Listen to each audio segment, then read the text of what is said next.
Ես կարծում եմ Տիկին Անդրեասյան,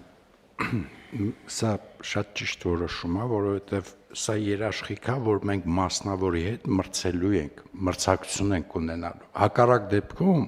ինչ ենք մենք անում։ Մենք վիրտուալ կապիտալ ներդրում ենք անում, որը ծախսերի մեջ չենք հաշվում ու խեղդում ենք մասնավորին։ Դա առավելապես օրինակ առողջապահության ոլորտում է արտահայտվում, կրթության ոլորտում է արտահայտվում, իսկ մենք որևէ խնդիր իրականության մեջ ծառայության մատուցման տիրույթում չկա, բայց մենք պետքա լավ հասկանանք, որ ծառայությունների ինքնարժեքը գնահատելիս ամենամեծ ներդրումը, որը գույքն է, մենք չենք հաշվում։ Դա նշանակում է, որ մասնավորի հետ մենք անարդար մրցակցության մեջ ենք, որովհետև կարող է պատահել նույն ծառայությունը այդ ինքնարժեքով, դեռ ավելի բարձր որակով եւ քիչ ինքնարժեքով ալտերնատիվ մատուցող լինի։ Եվ այդ իմաստով ես կարծում եմ շատ լավ լուծում է սա եւ լավ որոշում։